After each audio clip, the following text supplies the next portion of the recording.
always the same. The new year starts, you decide you're going to get fit, so you join a gym. Then you get busy. You cancel the membership, throw the card away. We've all done it. This week, we're talking about pets. No, not that sort of pet. I'm talking about personal expat trainers. We're going to give you some great tips on how to get fit and stay fit. I'm Paul Brown, and this is West International. Oh.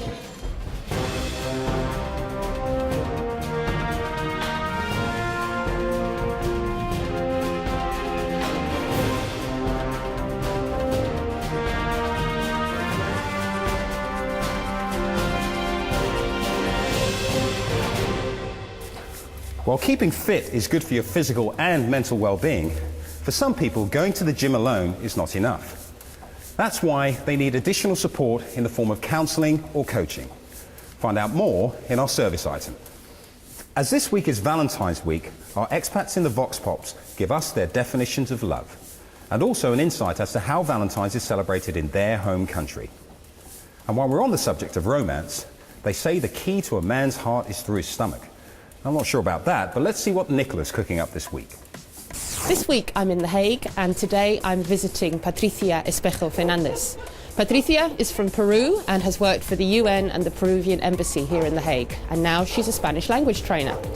As it's the week of Valentine, I thought it very appropriate to get some flowers. What am I going to take? Something with no yellow or carnations if you're visiting somebody from Latin America or Spain, because it's the colour of death. This one, I think. This is a beauty for Valentine's week. Yeah, so let's go. Patricia, what's on the menu today? It's a typical Peruvian dish. It's called arroz tapado. And that means covered, because it's one layer of rice, then meat on top, and another layer of rice, and then we have to mold it. Wow, sounds delicious. So is it time to go into the kitchen and get cooking? Before we start, I would like to offer you a also typical Peruvian drink. It's called pisco sour. And we offer this to our guests before we have dinner. Sounds fantastic. Salud. Cheers. Patricia, what difficulties did you face when you first arrived in the Netherlands? It was difficult to follow all the rules. There are lots of rules in this country. And I had to get used to it. And was there anything else apart from the rules and regulations? Well, living inside so much, indoors. We are more outdoor people, and Dutch people tend to stay at home much more than we do. Okay, so it's a real outdoor lifestyle in Peru. Yes, the lifestyle is different. And if I asked you to compare the Dutch mentality with the Peruvian mentality, what would you say?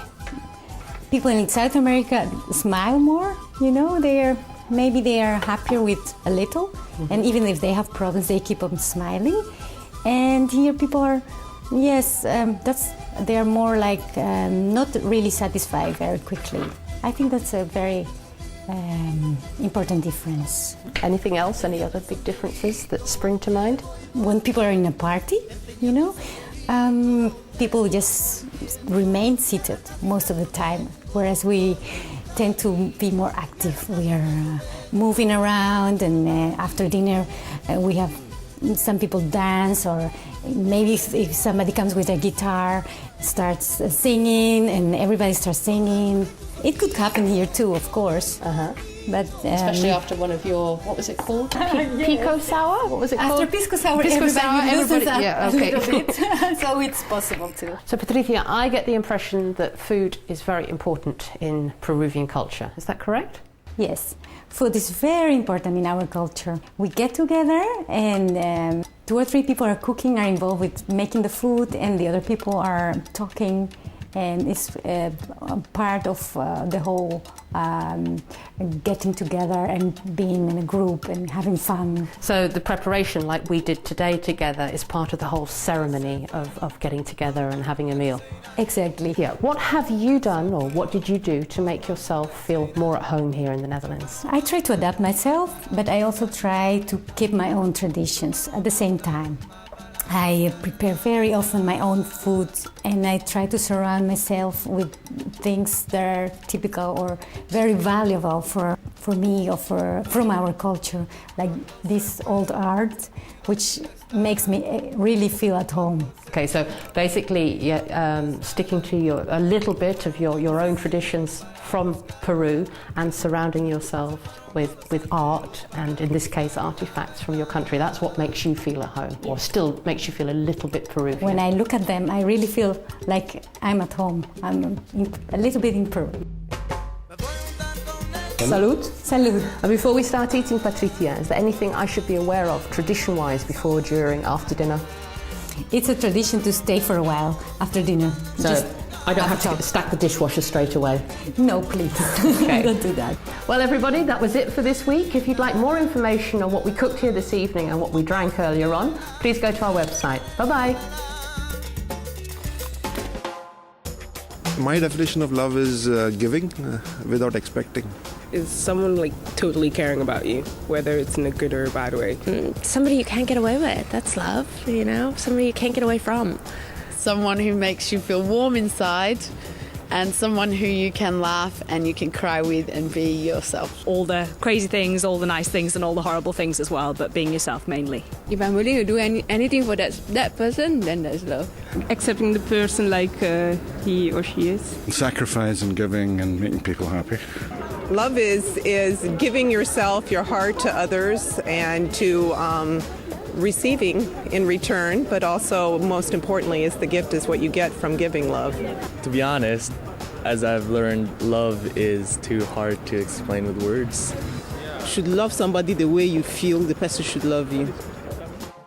Living and working abroad raises specific problems and questions. When you're an expat, you have to deal with a different culture where the norms and behavioural codes are not the same as they are back in your home country.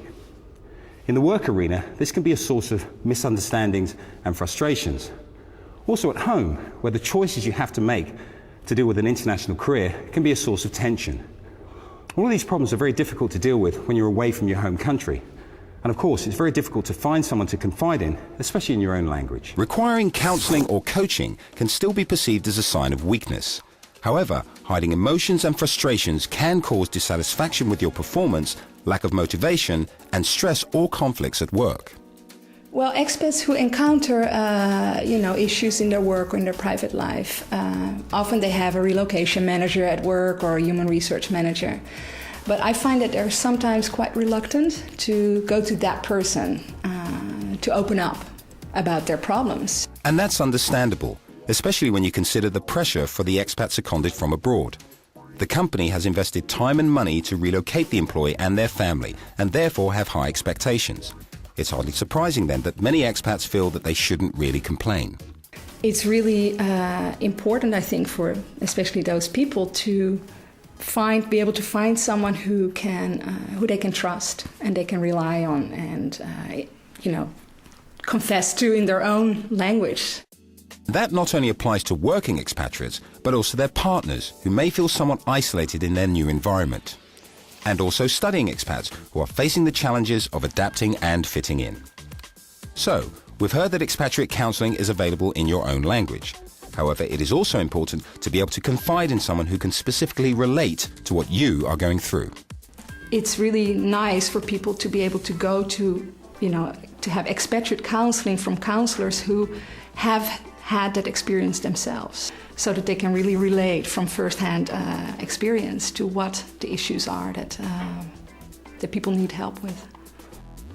Having issues may not necessarily require counselling. Sometimes coaching is enough. Let's define the two areas.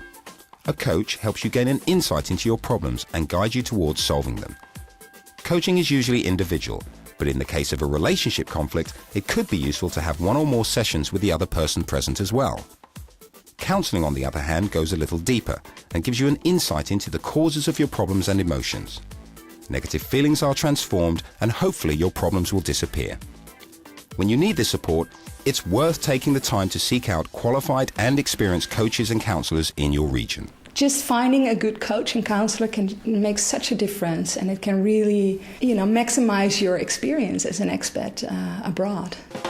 Today, at least, seeing the current situation in the Middle East, I wish that the prayers from the church or in general all of the people around the world go towards the people who are suffering out there? No, peace and goodwill. Yeah.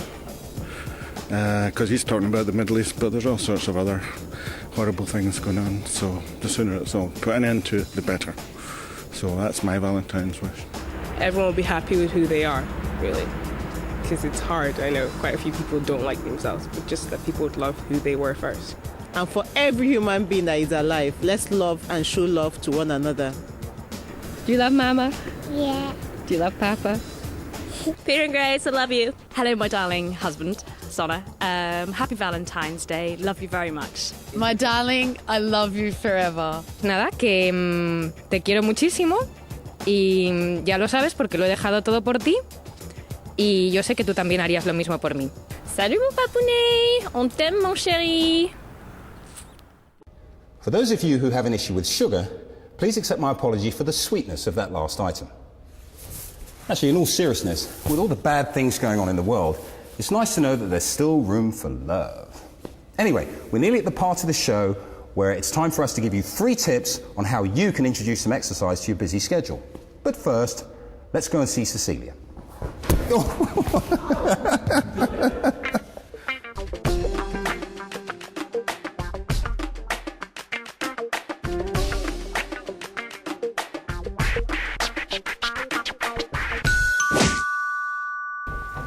So Drew, I hear you're leaving Holland. Where are you heading to?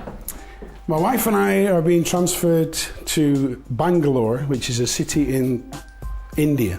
What about Holland do you love? Some of the things I really like about Holland is the landscape, the views. Living in Holland, being on the continent, it's an easy gateway to lots of other European countries. We travel an awful lot and really enjoy that aspect of life here. If you're asking me about life in Holland and the way the Dutch do things, one of the things I'm really impressed about the Dutch people is their tolerance for certain issues. The Brits are quite prudish about the sex industry and the drugs, but the Dutch deal with those issues in a very mature and sensible way. I think they do a really great job on those issues, and I think other European countries could learn a lot from the Dutch of how to deal with those things properly. And what are you going to be selling off today? We've got a very nice bottle of wine to sell. Extraordinary, let's go see it. Here we have our big wine collection. Ooh, a special fridge for keeping wines. And this is the bottle of wine. We're not selling the whole collection. Lovely. Each bottle probably has its own story from our travels around Europe. But this is a Centimillion Grand Cru. And for people that know wine, this is a very, very good quality wine. Why are you selling off this particular bottle of wine? Going to India, if we wanted to take our wine with us, which we'd love to do, we'd have to pay a very big tax. On each bottle of wine or spirits, you have to pay 182% import tax. So that's going to make the wine very expensive to take with us. Yes, you might as well have a big party or something. I think that's going to happen. Great. And how much are you selling this fabulous bottle of wine for? Well, this wine cost 20 euros at the vineyard 5 years ago. And this wine will only get better with age if it's kept in the right conditions. It's already 9 years old, it's from 2000. So it cost 20 euros then. If somebody's willing to offer me 30 euros, then it's theirs. So you heard it, it's an awesome deal. 30 euros for this bottle of wine right from the vineyard. If you want it, check our website and it's yours.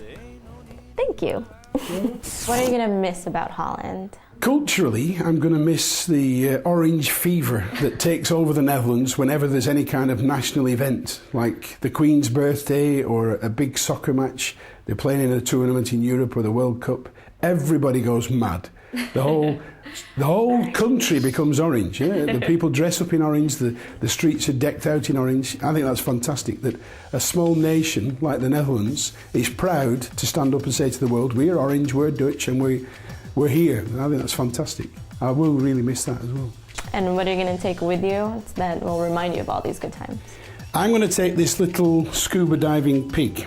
It's a very special memory for me. When I first came to Holland as a bachelor, I joined the rugby club in Arnhem, and they have the name the Pigs. Their nickname's the Pigs. So after living here for a year, I gave a party which I said, I've survived 1 year in Holland, come and celebrate. And the rugby guys that I knew came to the party and brought me this as a gift. Thanks to those guys, I got to integrate into Holland very quickly, speak the language, and have a totally different set of friends from work. And this little pig represents a lot of really good memories from those early days, and it only carried on from there. It just got better and better. And what do you detest and want to smash into pieces? Well, this little pig was the start of a nightmare scenario for me because when I received it, I put it up on top of my television. So any visitors, friends or family that came to see me after that thought, he collects pigs. So they all started giving me pigs. Most of them I've already got rid of, but there's one left, and it's the day that the pig collection dies.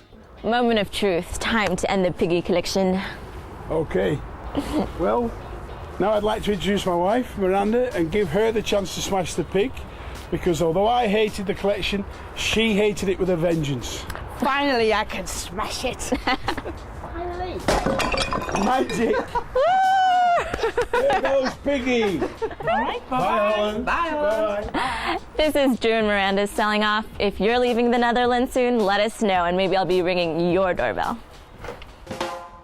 It's mostly seen common as a common activity in the younger generation, but it's getting a bit of epidemic proportions right now, and you see the older generations also quite curious to see what's happening with the younger ones. We Filipinos usually do everything together with the family.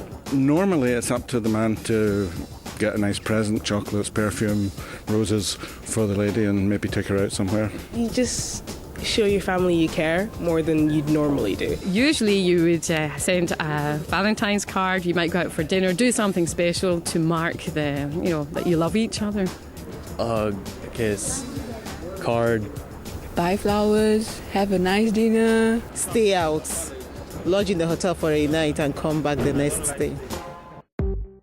It's time to find out more about pets. Personal expat trainers.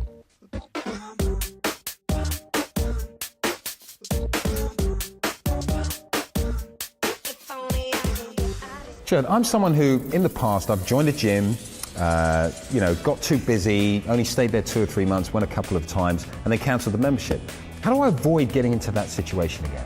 A good solution for that will be hire a personal trainer who is really flexible. A good personal trainer will visit you at your house, will train with you outdoors, will work out with you at work. So hire someone who you're sure you are flexible with, and it's always on appointment. There's no way of skipping an appointment, so you have to be there. You have to work very hard because the personal trainer is pushing you in the back. So it spurs you on to continue and to really be motivated and have a good workout. Apart from the physical side of things, what else should one take into consideration when looking at the whole healthy lifestyle issue? A healthy lifestyle involves a lot. Sleep well, drink enough water, no stress, and eat very well. A very good personal trainer will give you nutrition advice and will advise you at all these aspects what's the best for you. Okay, so basically what you're saying is it's all the usual stuff that we hear about all the time from our doctors, sleep well, drink plenty of water, get your 5 fruit and veg a day, all the bits we've all heard, but I mean, who does that? Exactly, but it can really help if someone pushes you to do it. You have 3 sort of exercise tips, simple exercises that people can do as part of their normal day-to-day lives that you're going to tell our viewers. Is that correct? Exactly. So let's go. Yeah. Okay. Tip number 3.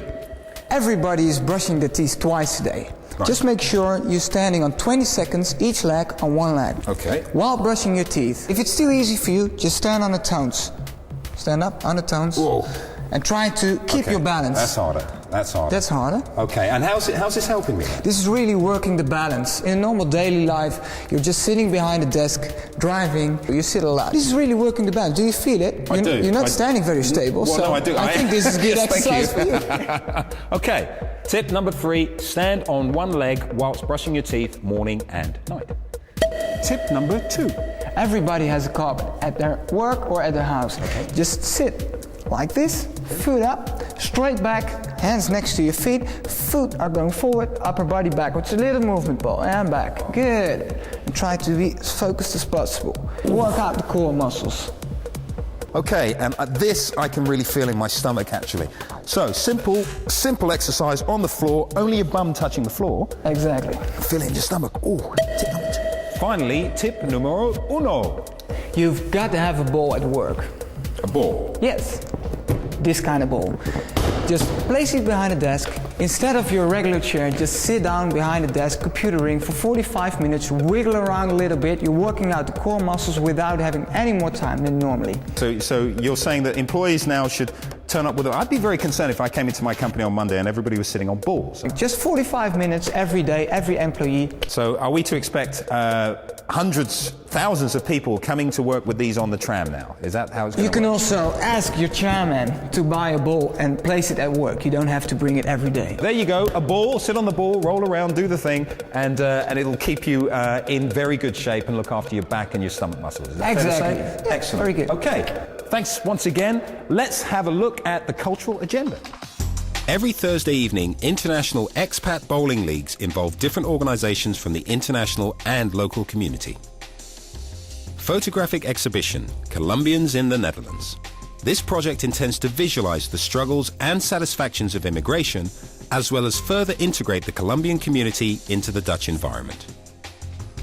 The 11th edition of the Koning Blues Festival Delft. With the expected 25,000 visitors, this is the biggest indoor blues festival in the whole of Holland. Hardly surprising considering the free entrance. Chicago and Texas blues are lined up, as well as blues rock, rhythm and blues, acoustic Delta blues, rock and roll, and much more. Expat singles on the hunt? Pay attention. From now on, no more clumsy dates. Flirting with everyone speaking the same language, body language. So, are you looking for love or just curious? Either way, go to visit Expat Flirt in Rijswijk, and directly afterwards you can enjoy the Dare to Share party. For more tips on going out, visit our website, www.westinternational.nl. For all you singles out there, Friday the 13th is where you need to be. And West International will be there too. Thanks for watching. We'll see you next week on West International. Me and my Valentine here are going to go and have a workout. See you soon.